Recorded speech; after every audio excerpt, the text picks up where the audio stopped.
Ladies and gentlemen, welcome back to the channel. It's nice to see you. And no, I'm not live from a hospital. This looks like one of the wee rooms you'd get in Ward 56 of the Royal, you know what I mean? Like tucked away on your own. It's not, it's the Ibis Budget Hotel in Whitechapel, London. So that explains why it looks the way it looks, but I couldn't deny you the opportunity of a Ryan 118 video, could I? I know you're all so desperate to hear my thoughts of what's going on at Celtic right now, and it's business as usual for me. You know, I might be away on a wee trip, I might be down south for the wrestling and whatnot, but I still have a job to do, and I still have thoughts in my head to get out. So if you haven't already, please make sure to hit like and subscribe. I'll be here for the next 10 minutes or so talking about Celtic.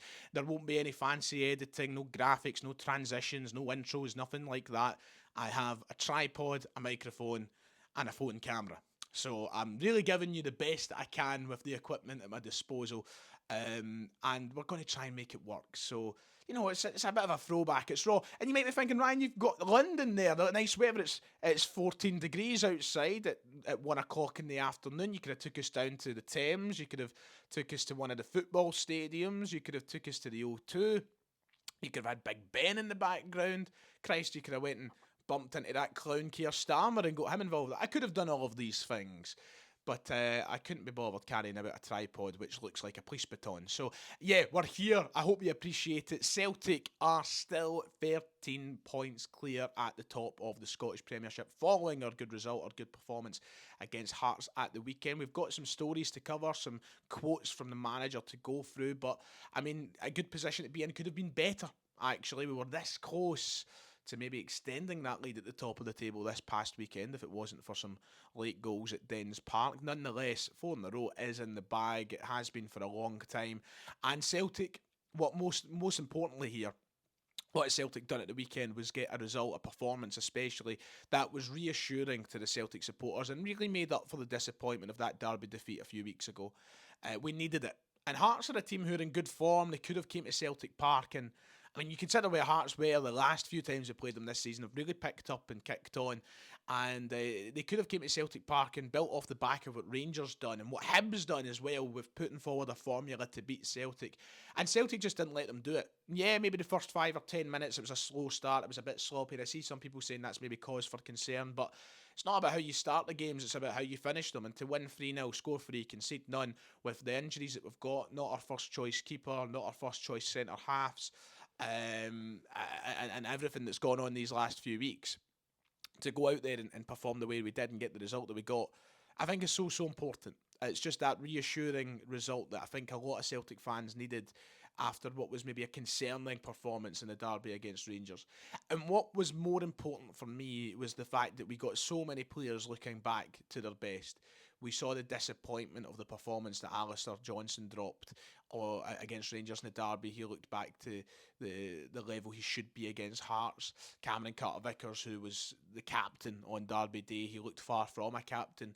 Looked back to being comfortable, and you could see that spread amongst him and Mike Nawrowski in that centre half partnership. And I think one of the biggest ones that came out of the game against Hearts at the weekend was the performance of Nicholas Kuhn, who really needed something like that. He walked away with an assist, could have been 2 assists, if the first chance wasn't, or was converted on the first occasion. And honestly, I'm just very, very glad to see him back playing like that, because there's been so many questions, I think unfair questions, asked of him in recent weeks since the Bayern Munich game. In the podcast, I tried to put it out on paper and go, well, since the Bayern Munich game, we've played 3 or 4 times. There's 3 or 4, let's say, bad performances warrant wanting to sell him in the summer and want to get rid of him. We are a very reactionary, very hard to please support. We can be up and down, and we flux our opinions a lot.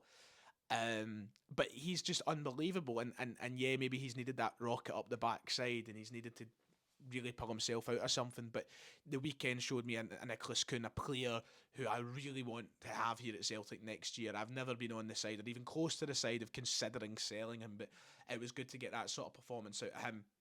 And yeah, just a lot of those players in the team dropping a really good performance.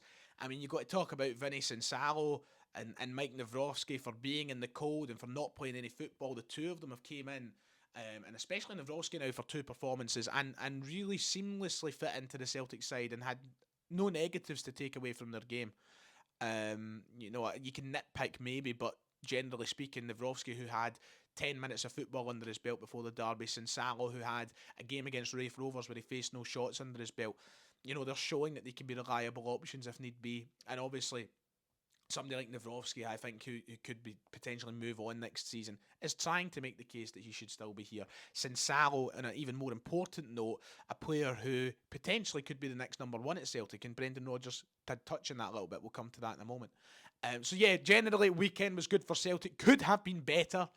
Dundee, you buggers, yes. But we have a few things to talk about in the news today, which I'm sure you all know by now, but it's time to get my thoughts about.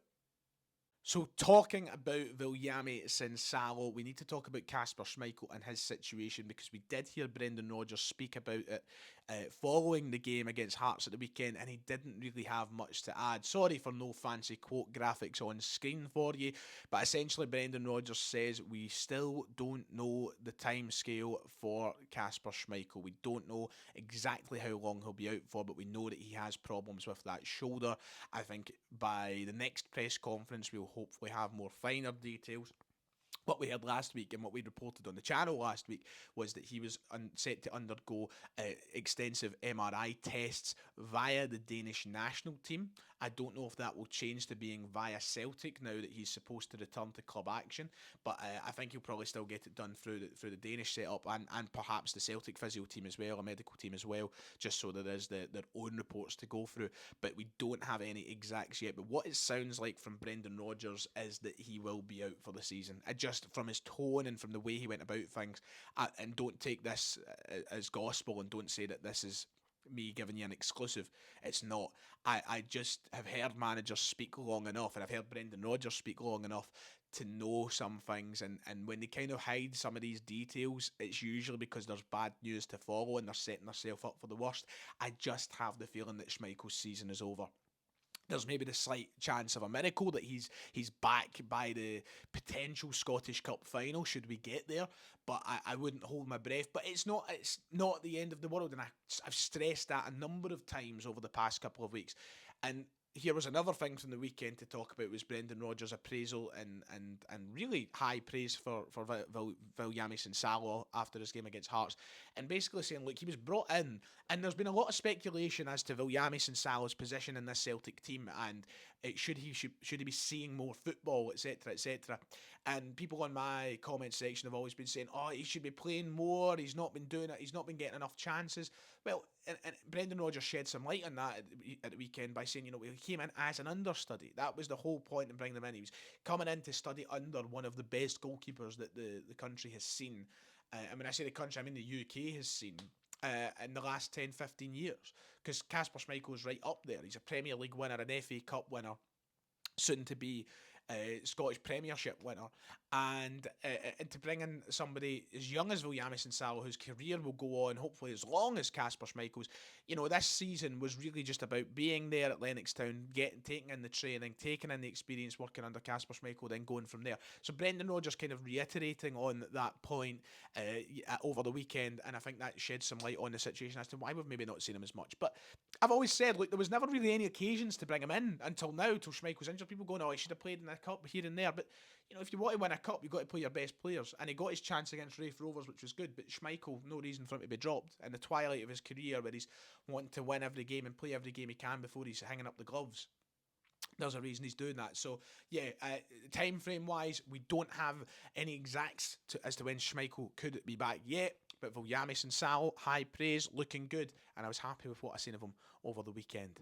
Greg Taylor looks to be away. We've known this for a while now. It's hardly a surprise, but we've got word from Brendan Rodgers as to whether or not the chances are high of him staying, and it doesn't look like that's the case.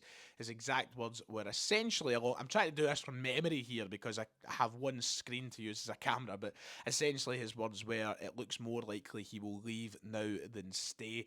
Of course, that comes off the back of Jeffrey Schlupp becoming the new first choice left back, with Kieran Tierney coming in the summer. There is really no place right now for Greg Taylor in this Celtic team, And yeah, I'm not surprised. There was a point in time where I thought there was maybe a chance, but all season, as the season went on, I've said that if you've been watching me every week, you'll know I've been saying it. I've been saying that, the chances of Greg Taylor signing a contract this late on are very, very slim, because if he wanted to stay, he would have made it clear by now. He would have signed a contract. We heard a few months ago that there was a contract there was an offer there was communique between the club and the player, and Brendan Rodgers basically said it's in Taylor's hands now. So to hear him come out at the weekend say that Taylor is off, I'm not surprised.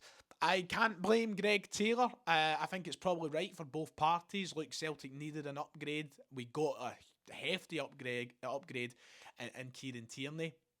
Look, listen, Greg Taylor is just not anywhere near that level. In fact, I would argue that Taylor isn't even on the level of Jeffrey Schlupp, hence the reason Schlupp is starting right now. So, Taylor's position in this squad was always going to be a backup moving forward with either Schlupp or Tierney. And if he wants to be playing football at this age, if he wants to be starting, which he should be, he's at that point of his career where he shouldn't be settling for being second best, then a move away from Celtic was always going to make sense. But I say that with the utmost respect and thanks to the service that he's given the club. Obviously, a few weeks yet before we say our formal goodbyes. But yeah, I respect his decision. I respect the club's decision to let it happen as well. And he'll go with my best wishes, as does every player that leaves the club. He's not given me any reason. I mean, I have been critical of Taylor at times. I think he's been more often than not, though, a reliable player for Celtic, and he'll go with my best wishes. But for now, he looks to be off. We don't know the situation with Jeffrey Schlupp yet, if he'll re-sign as a permanent player in the summer, but Greg Taylor, Brendan Rodgers confirming it's very likely that he will be off. So that about does it for today. There's a few other wee bits and bobs flying around, some rumours about the summer and things like that I will cover when I'm back home. It's a wee bit of a kind of rushed video, as you can see. I'm going to get myself out and get myself down to the O2 in preparation for tonight. So I just thought I'd jump on and give some thoughts on things while I could. We'll be back to normal tomorrow night. We'll have a live stream when I'm home. I'm not home till late, so the stream might be a wee bit later on, maybe about 9 o'clock. Tomorrow night we'll get a wee live Q&A going, and then from Wednesday it's back to normal for the foreseeable, because I don't have any more holidays booked until June. So it'll be good to be back and really in the swing of things. Thank you for bearing with me through a couple of the trips over the past few weeks, and of course the limited things I can do with the presentation of the videos. So I really do appreciate that, guys. Honestly, thank you for the support and sticking by me. But until tomorrow, take care of yourselves, and hail all the rest of it. See y'all next time.